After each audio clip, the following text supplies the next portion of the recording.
Hi, hello, welcome back. My name's Maddie. I like reading books, that's about it. And today, if you couldn't already tell by the title of the video, this is gonna be me just reading my fall TBR. One of the last few videos that I posted on my channel was my fall TBR, but yeah, for this week, I'm currently in the middle of 3 different books. I love to read multiple books at a time. I feel like it's so much more fun that way, plus I'm a mood reader, so I'm able to jump around to different genres during the week depending on what I feel like reading. One of the books that I'm reading, and I have talked about this in previous videos too, but it's The Secret History by Donna Tartt. This is the essence of dark academia. I feel like it's a modern classic now. Currently, I'm about 100 pages into the book so far, and I've been really enjoying it. The thing that I like most about this book so far is just Donna Tartt's writing style and her prose. I feel like so far her writing style has been so wonderful to read. Donna Tartt really balances like a more straightforward tone to her books, but also her writing is very descriptive at the same time. Like, she doesn't just describe the character as being tired, she really goes into what they look like and their mannerisms and how that shows that they are tired. I don't know if any of that makes sense, but I have been really enjoying that so far. And I'm still fairly in the beginning of the book, and there's definitely been some hints at certain characters and certain settings that might be a little bit off, and definitely the main character Richard, because he's talking about this story after the fact, he himself as a narrator also hints at, well, in this moment I should have known that this was going to be something more. So yeah, I feel like there's been a ton of hints at things that are going to go wrong, but it hasn't happened yet. The second book that I'm reading is Juniper and Thorn by Reid. This is a adult gothic horror retelling. It's based off the juniper tree story or fairy tale. I personally have never read that story before, so I can't really say how accurate this is as a retelling, but what I can say is that this book has been very interesting so far. I'm about 80 pages into it, and just like the setting has been very strange. Like, there's definitely elements to it that are a bit eerie, a bit creepy, but also cozy at the same time. So it's a really interesting dichotomy to read about. So there's just a lot of circumstances that the main character Marlin Chin finds herself in at the hands of her father that have been truly disturbing to read about so far. One thing that I like about Ava Reid's writing style is that I feel like you can tell she really loves storytelling, and this book is definitely more atmospheric in that sense, and she really describes the setting that the characters find themselves in, the characters' behaviors, their motivations, and just the world overall and the politics behind it. I feel like this is definitely a book that is definitely not going to be for everyone, but so far I have been enjoying it. And then for my just fun spooky read, I'm reading Escaping from Houdini, the third book in the Stalking Jack the Ripper series. But if you didn't know, Stalking Jack the Ripper is basically like unserious but fun Sherlock Holmes with a dash of romance.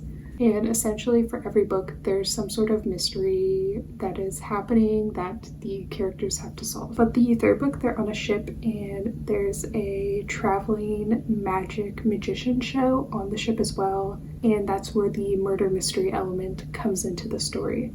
I've been mostly reading this one at night right before I'm gonna go to bed. So I think I'm about like 15% into it. I'm reading on my Kindle, so I don't really remember the exact page. But yeah, it's been fun, it's been spooky, and I might even like this more than the first book in the series. I did take a small break from reading the series because I read the second one. I think it was called Capturing the Devil, something along those lines. That one was like vampire Vladimir Romania inspired, and something about that book and the plot, it was just like a little bit too convoluted for the series and the story overall, and I didn't really like that one as much. I thought it was okay. So after finishing the second book, I took a break from reading the series because I wasn't that invested in reading it at that point. But since picking up the third one, I've been really liking the storyline so far.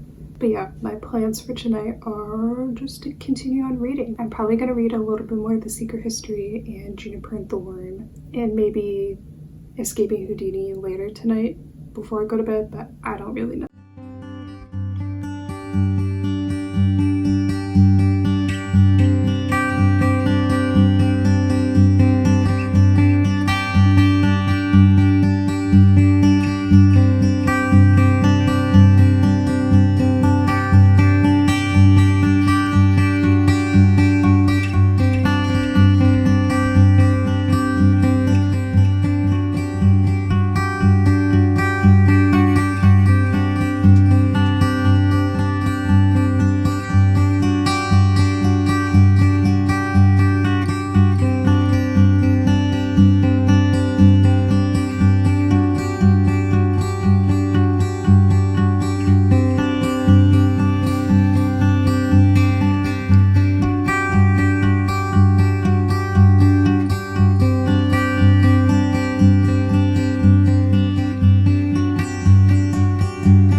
Reading update because I've been reading for the past 2 days or so, and I have covered a lot of ground. Starting off with Juniper and Thorn by Ava Reid. I've probably read this book the most the last 2 days. I'm now on chapter 12, which is page 227, and this book is only I think 300 pages, so I'm pretty close to being done with it. And I feel like the best way I can describe this book without giving too many spoilers of the story is that every time I start reading this book, I feel like I have a pit in my stomach and I feel a little bit sick about what's going to happen next, but that doesn't stop me from reading it because it has been really good so far. This book is not going to be for everyone. There's just some gross things that happen in this book, some disturbing things that happen in this book, but also there's some good moments as well, some happy moments. But anytime a happy moment happens, you're like, okay, now something bad is gonna happen again. But yeah, I've been really enjoying it so far, even though it can be a tough read sometimes. But I feel like this book is very fractured and has a lot to say about self-discovery, trauma. Also, this is the second book I have read by Ava Reid. The first one I read was A Study in Drowning. I really love A Study in Drowning. And one thing that I noticed about Ava Reid's writing style is she will bring up a small detail and she will mention it a couple times throughout the book. And every time she brings up this small detail, it just makes you go like, oh no, this cannot mean a good thing at all. And it makes you scared, which is a pretty effective writing technique, if I may say so myself. And then I also have been reading Escaping from Houdini at night on my Kindle. If you're wondering about my Kindle cover and my Kindle charm, I got this from a small business. They're called Covered, but it's spelled KVRD. And they have quite a bit of Kindle cases and Kindle charms. I am a brand rep for this shop, but to be completely transparent, I don't earn any money from endorsing their products. But I love their designs and I love their quality, so I thought I would share in case you were interested. But anyways, back to the book. Like I said, I'm reading Escaping from Houdini. This is the third book in the Stalking Jack the Ripper series.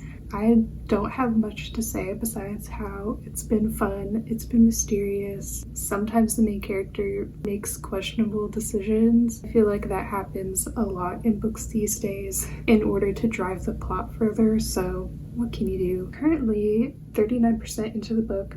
According to my reading speed, I have 3 hours and 30 minutes left of the book.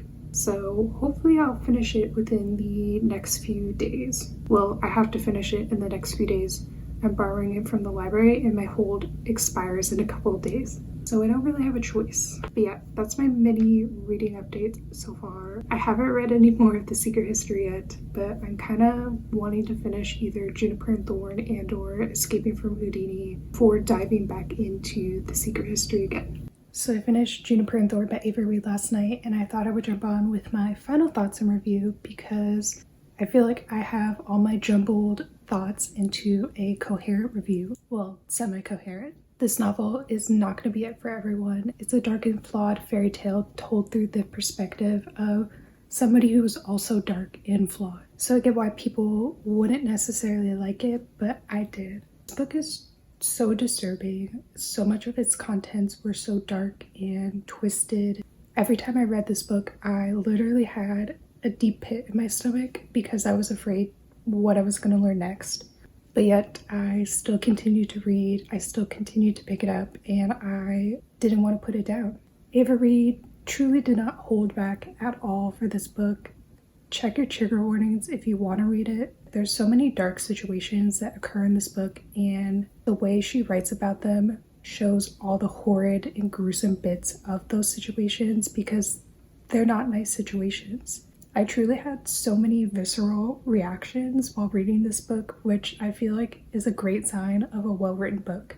Because even though the contents weren't necessarily nice, it made me feel so many different emotions. It was truly a horrible reading experience, but that's why I think it was amazing. I think I'm going to give it a 4.25 and or 4.5 star. But yeah, those are my final thoughts on Juniper and Thorn. I'm still reading Escaping from Houdini. I think I'm about 52% in the way of the book. I don't really know how I feel about it anymore. If you read the series, you know that the MMC is like kind of a big deal because he's the love interest, and I feel like he has not been very present in this book, and somebody else has been present instead. So I feel kind of conflicted about it overall. But I'm going to continue reading Escaping from Houdini, and then I'm going to continue reading The Secret History as well.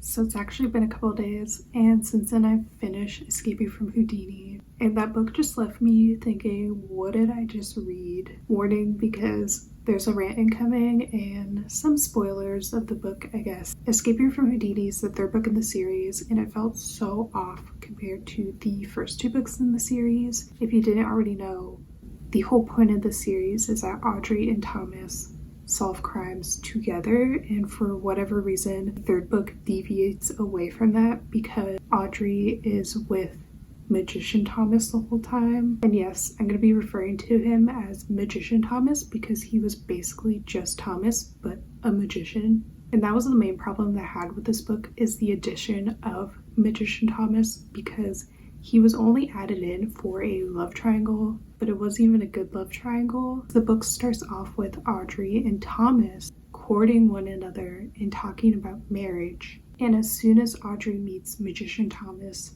she immediately starts questioning her feelings for Thomas. Then she straight up emotionally and physically cheats on him, but I feel like I'm gaslit into thinking that it's not cheating, but it is cheating. So like, what was the point of all that? I feel like this book wasn't needed at all. And even after all the problems that Audrey and Thomas have throughout this whole book, at the end, it doesn't even matter because everything's fixed and or solved. The only thing that I liked about this book was the magician magic and cruise setting of it. I thought that was super cool and unique, and I loved the addition of tarot cards into the crimes as well. That is all that I liked about the book. So unfortunately, I rated it 2.5 stars. I wish it didn't exist in the series. I will be reading the fourth book, but I'm still just gonna borrow it from the library, so who knows when I'll get my hands on that book. I feel like I started off with a high with Juniper and Thorn, and I ended with a low with Escaping from Houdini. I'm still reading The Secret History. I'm like 150 pages into it. I'm still slowly reading it. I still like it.